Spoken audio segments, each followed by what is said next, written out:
What's going on? It's Connor from the Dolphins Dive, and we just had some news dropped. Now, this isn't surprising news, as you can tell by the title. The Miami Dolphins declined the fifth-year option of Austin Jackson and Noah Igbinoghene, and I'm just going to break it down. Go over the draft they were in and the outlook and why we are where they are. But before I get into today's video, I just want to plug the merch shop, the DolphinsDive.com. You can get dope Dolphins merch like this Tua shirt that just recently dropped. I'm honestly a big fan of it. It came out way better than I had expected. So once again, check it out if you're interested. But I'm gonna get right into today's video. So Austin Jackson was taken with the 18th pick, and what I'm gonna do in this exercise is basically go back in time and understand the position the Dolphins were in terms of positional need, and then the people that went around Austin Jackson. So the offensive tackle class was very top heavy. So let's see. Fourth overall pick, Andrew Thomas. So Andrew Thomas had a down rookie year, but after that, the dude has blossomed to one of the best tackles in the league. But he went fourth overall. That was before even Tua went. So not obtainable. Jedrick Wills, who would have been a dream pick for the Dolphins, went 10th. Mekhi Becton went 11th, who's got his fifth-year option declined. 13th was Tristan Wirfs, I believe he might have won an All-Pro. Tristan Wirfs is a baller.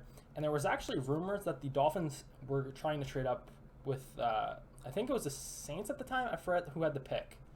Or it looks like the Niners had the pick.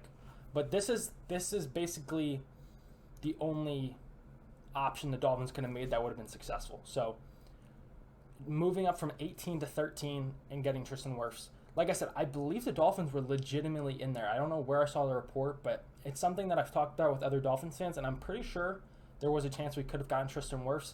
Obviously, hindsight's 2020, but if the Dolphins would have been able to move up and get Tristan Wirfs, we would have one of the best right tackles in all football. And honestly, you look at this team with Tristan Wirfs on it, you're like, goddamn, that offensive line would have been nasty. We'd have two top tackles. You'd have Connor Williams, one of the best centers last year, and then Robert Hunt's one of the best right guards in the league. Like, if you have four top starters like that, that would have been a huge difference. Once again, hindsight's 2020, and like I said, I do think the Dolphins tried to do it. I just don't know if maybe there was more offered from the Bucks, but that would have been huge. But after Austin Jackson went 18th, Isaiah Wilson, who we all know what happened to him, he was on the Dolphins.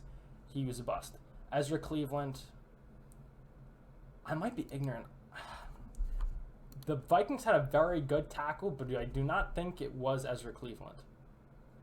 So I don't think he would have been much of an impact. But I just want to double check. I obviously should have prepared better for this, but I saw the news and I just wanted to make the video. I just want to confirm my speculation. Yeah, so Ezra Cleveland is the left guard now. So ignore what I had said. Lucas Nyang, Matt Pert, Shadiq Charles, Ben Barch.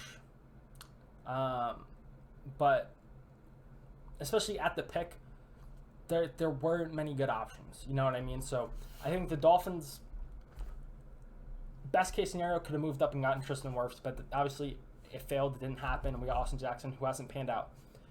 In the defense of Austin Jackson, obviously he's struggled mightily so far, but he's gone through turnover after turnover between O-line coaches, offensive coordinators, and head coaches. He's finally in the same scheme back-to-back years.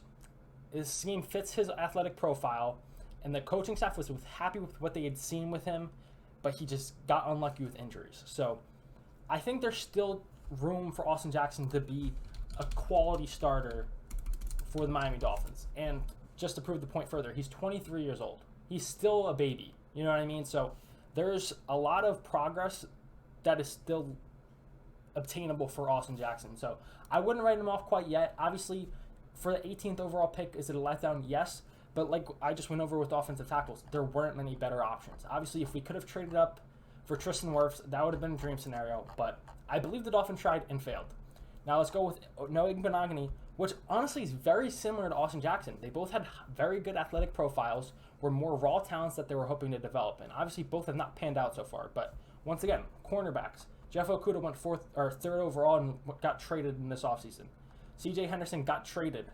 A.J. Terrell's an all-pro stud, but went 16th overall. Damon Arnett got arrested, ended up with the Dolphins, not in the league anymore. Noah Igbinoghene, obviously didn't pan out so far, but he's also been in a scheme that is very difficult for cornerbacks. Man-to-man heavy. Austin Jackson. Noah Igbinoghene was new to the position. I think coming into the league was his like 3rd year playing corner. And like I said, it's a tough scheme.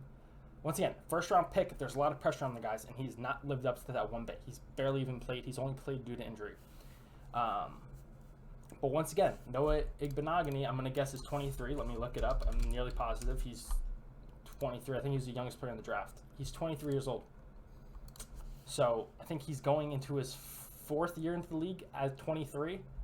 If that adds up, I'm pretty sure. Yeah. So once again, he has not lived up to the expectation of being a first-round pick. But he's still young. He's still got a lot of growth, and he's changing a scheme from the one that he wasn't successful in. He was a former receiver in college. Now he's going to be in his scheme more geared towards zone coverage, eyes on the quarterback. Now, honestly, I don't think he makes the Dolphins roster. I think he's probably cut or traded before the 53-man roster comes out. So I'm kind of just saying this for the future teams he's on. There's a chance that Noah Igbinoghene forever stays the player he is. But people like to write players off too soon. I mean, look at this past season with Geno Smith. I mean, his 10th year in the league, and he finally balled the hell out and got paid a crap ton of money. Like, Noah Igbinoghene is 23 years old. He came into the league as an upside guy, and it just didn't work out in a tough cornerback scheme. But players around him, this is actually some competitive. But like I said, the players in front of him didn't work out besides A.J. Terrell, Jeff Okudah, C.J. Henderson, Damon Arnett. Jeff Gladney went one pick after him, which, if I'm not mistaken, Jeff Gladney unfortunately passed away. I want to make sure I'm getting that right.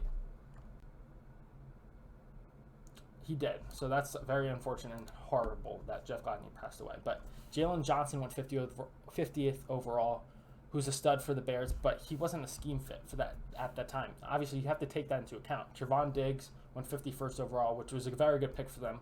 Christian Fulton. So there's been some good corners taken, but overall, like, for the scheme fit, for what the Dolphins wanted, that they did what they did. Obviously, hindsight's 2020.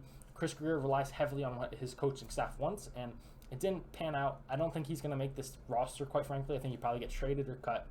But I think it's too soon to write Noah Igbinoghene off. He's an athletic freak. Maybe a system change, a coaching change benefits him a lot, and I think there's a chance that you see that. Like I said, there's a chance that he continues on that same trajectory, but he's a young dude.